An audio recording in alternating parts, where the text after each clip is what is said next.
Chapter 15. The Banquet, Part 1. Diplomacy was a lot of trouble. For example, you went somewhere that took more than 20 days each way to reach, only to stay there for just 5 days.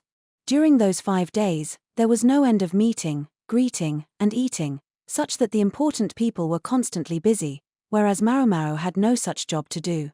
She couldn't exactly go sightseeing, though, so she was just thinking that maybe she would go study the plants in the garden when a knock came at her door. Who the hell is that? She opened the door to discover a woman standing there smiling. Maomao didn't know her name, but she knew who she was, consort Lishu's half-sister. The requisite entourage flanked her on both sides. "May I help you, Maomao asked politely, but she thought, consort Lishu's room is next door, get it straight. She was at least adult enough to keep that thought to herself. The half-sister looked at Maomao, and then very deliberately laughed. Phut. One might ask what had inspired such an infuriatingly condescending laugh, but it seemed to represent the woman's overall assessment of Maomao. "I simply thought I might introduce myself," the other woman said. "As fellow members of named clans, I imagine we might be seeing each other again in the future." Maomao felt a scowl cross her face at the mention of named clans. She hated being treated like a member of the family, even if it was just this once. The half-sister, meanwhile, was glancing at Maomao's head.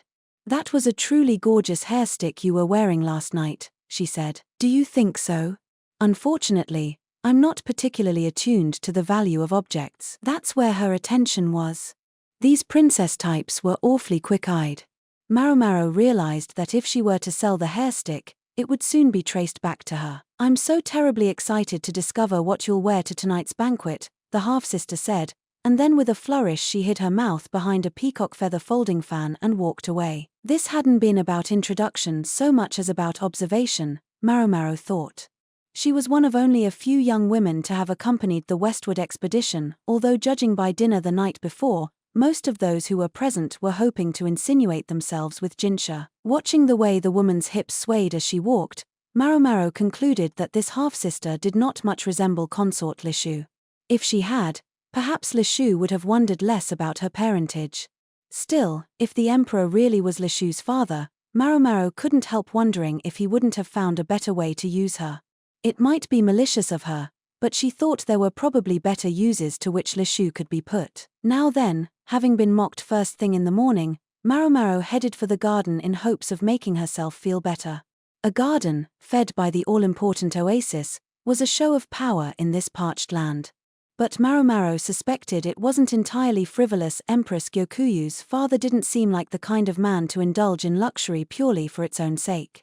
A lesson he had passed on to his daughter, Maomao realized, when she considered the number and quality of serving women there had been at the Jade Pavilion. And what was there in the garden? In one corner grew a strange plant, like nothing Maomao had ever seen. It couldn't be said to have leaves or stems. When she inspected it, eyes wide, she found it had a sort of wax on the surface, like a candle, and that it was covered in narrow thorns. It looked similar to aloe, but fan-shaped. Most intrigued, Maomao reached out to touch it. "I wouldn't do that if I were you. Those thorns aren't easy to get out if they stick you," someone said. The voice wasn't obviously masculine or feminine, and when Maomao looked toward it, she saw a lovely person in men's clothing crouching down and inspecting the unusual plant. It was Suirei. She was attended by a young man. He looked like a servant at first glance, but Maomao knew he was a minder. It was strange she had even been allowed to come here. Evidently the minding wasn't very strict. Suirei was an apothecary like Maomao. They thought in similar ways, and neither of them could help wanting to learn more about any unusual plants or flowers they might come across. "All right, so what is it, and how do you use it?" Maomao asked. "I gather it's called a cactus. It was discovered far to the west, and brought here as an experiment, because it's supposed to be quite hardy in dry climates. The fruit and stems are edible." Maomao nodded, impressed. Suirei had obviously devoted herself to this plant, perhaps ever since she'd arrived here. She had a notebook in hand and was sketching the cactus diligently. "Can any part of it be used medicinally?" Maomao asked. "That, I'm not sure about. Considering the resemblance to aloe, I'd expect it has some uses. They have some of that growing nearby. Her attendant took in their conversations silently. He was probably committing every word to memory, and would report on it to his superiors later. Not that we're saying anything incriminating. They were just talking about medicine. If they have aloe here, maybe I could get them to give me some out-of-burn medication?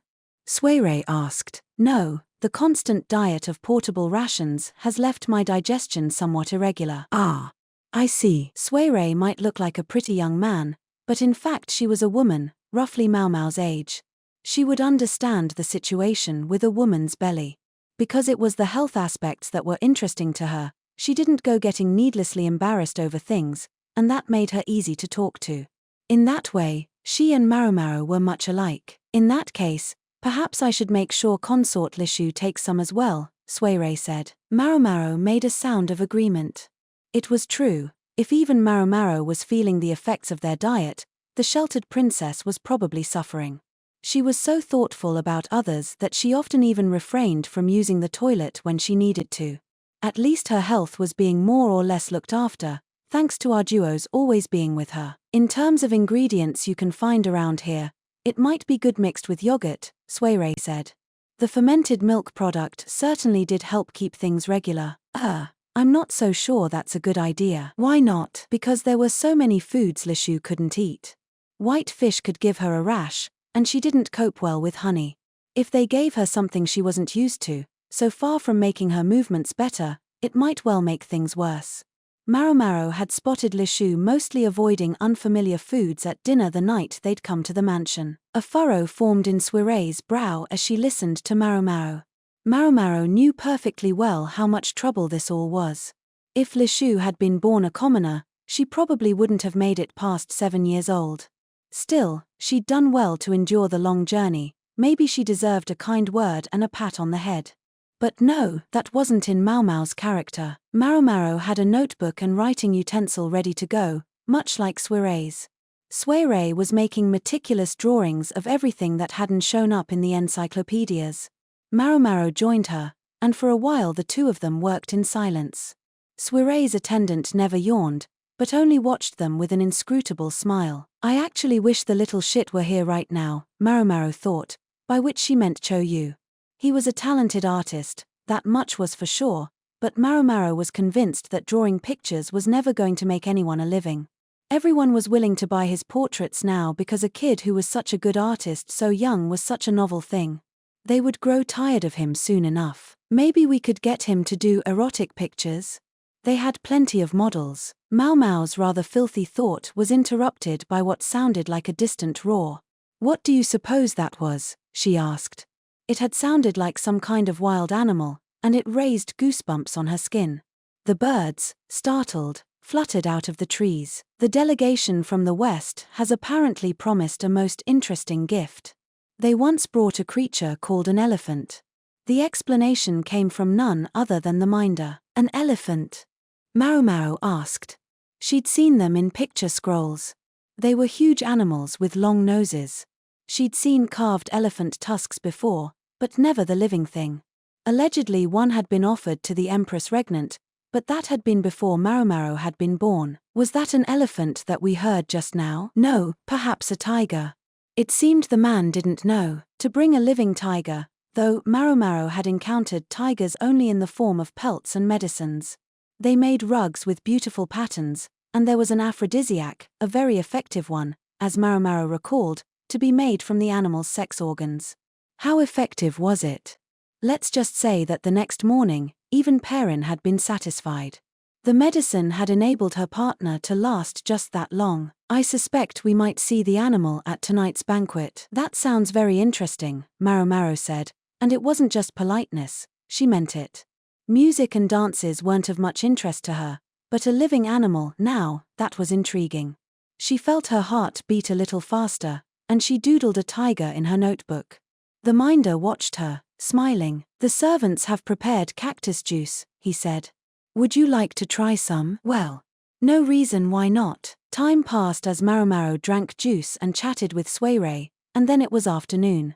During their talk, Maomao sometimes found herself thinking about Shisui. The two half-sisters seemed to have gotten along well, notwithstanding the antagonism between their mothers. Or at the very least, Shui had seemed to have a soft spot for Suirei. Even as her clan was destroyed around her, she'd worked to save the children and her older sister. No, that was far enough down memory lane. Get too lost in the past and you might not find your way out. When Maomao got back to her room, she found some people waiting whom she presumed had been sent by Lahan. They had new accessories and retailored clothing. A woman in ostentatious makeup took one look at the plain, unadorned Maomao and grinned openly. Maomao took a step backward. It was, as always, exhausting getting prettied up. The banquet was absolutely packed full of important-looking people. Per Western custom, they ate standing up, a variety of dishes was laid out on a table, and you went along with a plate and took whatever you wanted. It's practically an invitation to poison everything in sight. It was, quite honestly, all rather new to Maomao, but that also made things a little easier in its own way. One thing that struck her was how it seemed to be the custom here for men and women to appear as pairs. Often, a man would bring his wife or girlfriend, but if he didn't have one, he might well be accompanied by a sister or other female relative. Lahan had been planning to introduce Maomao to everyone as his little sister, but after a good crushing of his toes he decided to stick to simply calling her a relative. As easy as it would have been to poison any given dish at this banquet, it would also have been difficult. There was no way to know who was going to eat from what dish, so it would be hard to target any given person for assassination. Of course, if you were more into indiscriminate murder, it would be another matter. And one final observation, this didn't actually make Maomao's job as food taster that much harder. She simply had to follow her charge around, taking samples of his meal. The only complication was that this was a little, well, obvious, but Lahan had a plan for that too. He said that Maomao was 15, politely shaving a few years off her age, and going through a growth spurt. Maomao, never letting her expression change, crushed his remaining toes. In short, one could choose to eat or not, and Maomao wished they would simply choose not to. But that wouldn't be very fun for the guests. Wonder if something will really happen, Maomao said. It's just a precaution. Maomao looked faintly amused, but also not at all interested. Well, Lahan said, eyeing her. They say clothes make the man, but apparently the same doesn't go for women. At least some of them. Shut up. Maomao was dragging a heavy skirt behind her. The outfit, like the meal, was Western style, more or less. Not exactly the same, it hadn't been possible to get something like that ready, but the silhouette, the overall look, was similar, including the bone hoop that went around her waist to puff out the skirt. It was also the style with Western dresses to squeeze the waist and show the top half of the cleavage for emphasis, but sadly, Maomao didn't have much to show off, and lest she embarrass herself, she instead wore a long-sleeved top, submitting only to having her waist cinched about with a belt. They did her hair too, somewhat. It was put up in a rather showy manner, but ultimately the stylists were limited by the material. It was better than it had been, perhaps, but it suffered by the truly resplendent comparisons present at the banquet. She looked like a stalk of shepherd's purse among a field of roses and peonies. Just one thing helped calm her in this otherwise unfamiliar and unsuitable ensemble, a fine silver hairstick. I wouldn't worry too much. You qualify as a dandelion at least. Maomao couldn't understand how her cousin could read her mind like that, at least at moments like this. She didn't say anything, but gave him a glare before they headed into the banquet hall. Her first thought was, that is some ceiling. The room was already very large, but the ceiling was far above their heads. Even in the capital, one rarely saw a building with such a sense of space. Part of the ceiling was open, and woven banners, a craft unique to this region, hung down from it. The room had a dirt floor, but it was covered with a low-pile carpet, probably also something unique to these parts.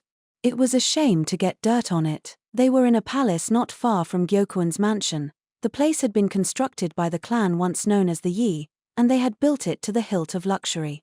Perhaps that hinted at the reason why, decades before, they had been stripped of their clan name and destroyed. They had done something to arouse the anger of the Empress Regnant. The stories about her were truly fearsome, Maomao reflected. The present emperor must have had it rough with her for a grandmother. There was already a substantial number of guests in the banquet hall.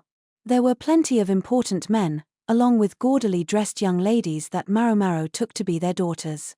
Their eyes were all shining, or perhaps glinting would be a better word. The big favorite, that is to say, Jinshi, hadn't arrived yet. Consort Lishu had, however. She was quite conspicuous, since she was still wearing the veil to conceal her face. To be so obvious and yet so removed from the moment implied that she hadn't yet done what she'd come here for. Maomao looked over to see who her companion was, and saw Arduo still standing next to her, dressed in her usual men's garb.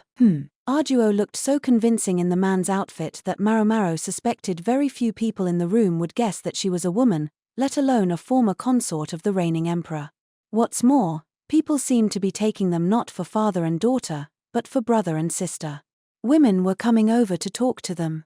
Not without reason, Maomao thought, had Arduo been the idol of the ladies of the rear palace for so many years. Lahan, of course, knew well enough to greet the two of them, and Maomao also offered a polite hello. My, I thought you must be someone's fine young daughter, said Arduo. You jest, milady, Maomao replied, but she wasn't surprised to discover that Arduo was far better at polite flattery than Lahan. Consort Lishu, meanwhile, owing to Lahan's presence, remained hidden behind Arduo. Her dress was appropriate for a young woman of her age, neither too showy nor too restrained, and the colors matched Arduo's outfit. Perhaps they'd picked their outfits together. Lishu's perfume, though it wasn't her usual stuff. Maybe it was a way of keeping herself from becoming intoxicated by the atmosphere of the place. Maomao would have liked to talk to them a little longer, but they no doubt had things to do. Besides, Lahan was here to build his relations with the people from the west, not chat with consorts from his own court. There was much black hair to be seen, but also gold, brown, and even red locks here and there.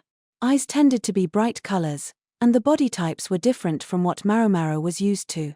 Esioshu was said to have much mingling of blood with the west, but many of these people were more likely emissaries who had come from the west proper. Lahan was soon approached by a man and woman with reddish-brown hair. I can't understand a word they're saying, thought Maomao. She knew a smattering of one of the Western languages, but not enough to actually speak it. Besides, the Western reaches were home to a variety of tongues, and the one she knew was from farther west than where they were now. Lahan soldiered gamely on, conversing one halting word at a time. Eccentric he might be, but he wasn't without his talents. The man and woman greeted Maomao and said something else politely, then departed. Can I go ahead and get something to eat? Maomao asked. It seemed to be about the only thing she could do at the moment. That, and keep up the polite smile she'd mastered in the pleasure quarter. Go ahead. I didn't bring you here to meet and greet, anyway. Don't drink too much. She'd been distinctly intrigued by the tray of alcohol one of the servers was carrying around, but Lahan had warned her again before they'd come in not to get drunk. Although Maomao wasn't sure how much trouble she could really get into with the mild, juice-based alcohol. I wouldn't get drunk. I heard you emptied a barrel on the way here. Who'd snitched on her? It had to be Jinshi or Basin. Maomao clicked her tongue. True, you couldn't be too careful, but was it really possible that the infamous white lady was somehow involved here? Maomao had brought some medicines along that she thought might prove useful if anything should happen, but she had no idea if they would really help. Lahan, meanwhile, was in his element. Behind his spectacles, his fox-like eyes were glittering. The mixed blood of the people of Shao produced a great many striking beauties. According to Lahan, the cad, it was the numbers that made up a woman that were beautiful. So a woman wasn't beautiful as such, but the numbers that made her up were. It didn't make much sense to Maomao, but apparently the eccentric strategist's nephew was more than a little eccentric himself. She suspected he saw a world that was invisible to her, but then there was the moment when, stroking his chin, he said, "Look at her. The imperial younger brother is prettier than that." The words seemed to leave his mouth so easily.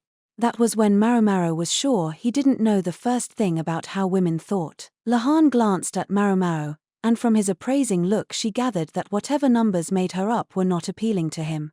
With enough work, you might be able to bear a next generation that's beautiful, at least. What was he trying to say?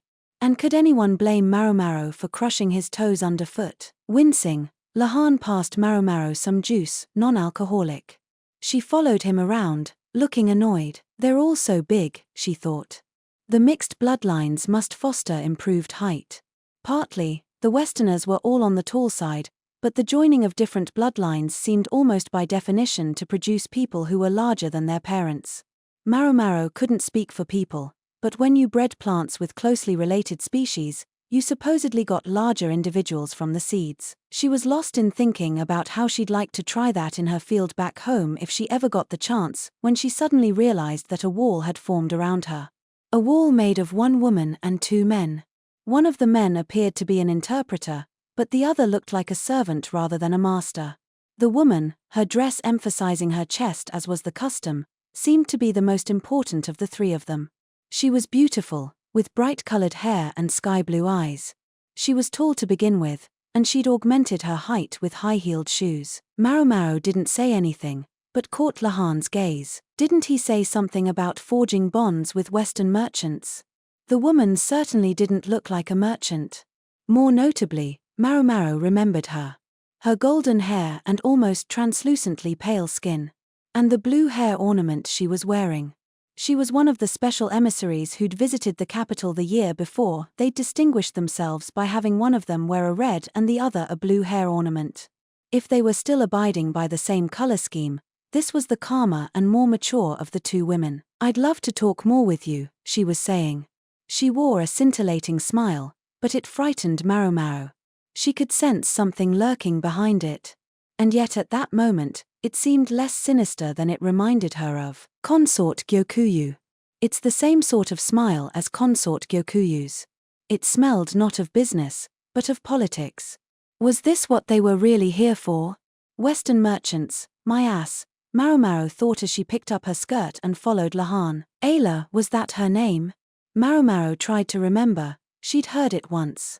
It was, in its own way, laudable that she remembered it at all, considering how she tended to forget anything she wasn't specifically interested in. Ayla was the other emissary, the one who, it appeared, had been selling Fafa to the Shu clan just before the rebellion the previous year. This woman before them had some nerve, walking right up to them after her partner had pulled something like that. The Yi clan palace had been built in imitation of the Western architectural style, up to and including this banquet hall. It was a large, open space flanked by a number of rooms where guests could relax by themselves or hold private conversations unobserved. And private conversations usually meant something was going on. A girl with skin the color of barley danced to the music of an instrument Maomao had never heard before. Nobody would notice if a few people slipped away from the crowd, and if anyone did, it would have been rude to ask after them, anyway. Why would she come to Lahan, though? The small, tousle-haired man looked almost comically mismatched with the tall, golden-locked beauty. The presence of third parties, Maomao and the others, would nix any idea that the two of them might be off to a secret tryst. Maybe that's why she chose him. The woman had come to the capital as an emissary, but it seemed marriage had been on her mind as well, and Maomao had been involved herself in undermining those prospects. The thought made her a little uneasy. She worried that the woman might still recognize the moon spirit, even if he was now dressed in men's clothing and bore a wound on his cheek. Still, even if she noticed Jinshi, she probably wouldn't be able to say anything about it publicly. Black tea was poured into a delicate porcelain cup. The table had cabriole legs, as did the chairs, and an elaborate chandelier hung from the ceiling. Tastes around here seem to lean quite Western, don't they? Lahan said. The remark might have sounded disparaging, except that it was completely true. Lahan was in good spirits, in light of his lovely companion, but in his head he was no doubt judging how she stacked up against Jinshi. That's true, the woman replied. Although some of the furnishings could be considered behind the times. The place was neatly maintained and the furniture was in good condition, but most of it seemed to have been inherited from the previous owners, and more than enough time had passed for it to have gone out of style. The walls of the room were thick enough to discourage any eavesdroppers. The interpreter withdrew so that it was just the four of them, two seated on each side. I'm honored that you should have chosen me to speak to. I could certainly wish to talk to you alone, just the two of us. Lahan hardly looked like more than the male version of Maomao. She had no idea where he found the gall to talk like that. That depends on what you wanted to talk about, Master Rahan. The woman spoke fluently, but couldn't quite seem to get her tongue around Lahan's name. Well, it wasn't an easy one. Maybe that also explained why Lahan avoided ornate or circuitous expressions. It had to make him more understandable. Maomao followed their conversation easily. The woman's servant wore a look of grim concentration, manfully trying to understand what was being said. "I believe you expressed an interest in products from regions farther west," the woman said. "Yes. I would be surprised if anyone wasn't interested in such things. He's got to repay the debt." They were coming up on a year since Lahan's adoptive father had made a very expensive purchase at the brothel. Maomao's understanding was that half the amount had been paid off, but the other half remained to be redeemed, with the house as collateral. Knowing the old madam, the moment the time was up, she would be at their door with her enforcers. She would probably start auctioning off the furnishings right there. Heh. Then I think we'll get along very well together. The woman took out a piece of carefully tanned parchment covered with characters that Maomao took to be numbers. Lahan's smile broadened. "A most interesting proposition, but will we both profit from this?" he said. "The price certainly gets no objections from me, but this is the first time anyone's ever come to me with such a prospect. I confess, I can't help thinking that if we have to bring the grain to you, it'll be difficult to remain in the black." "Yes, perhaps. But I assure you, I didn't embark on this venture without forethought. If we use the sea routes, we'll be able to transport large quantities, and more importantly, the value of grain and rice will go up in my country." Now the woman took out a map. "Geez, the moment I think they're going to talk about politics." It really was about money.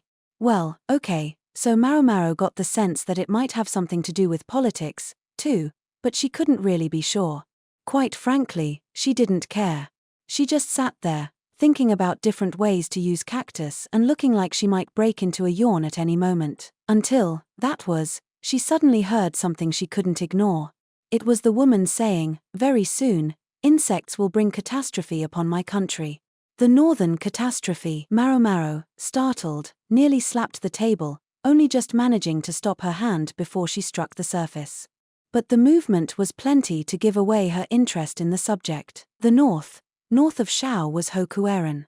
Maomao was stunned to realize that the same thing so preoccupying Jinshi and his cohort should come up here at this moment. The woman, the former emissary, seemed to grin at her. And then she said, "If this proposition doesn't work out, I have a favor to ask of you." Her brow tensed. "Will you help us flee our country?" Problems tend to accumulate, Maomao realized again. Oh, how they do pile up.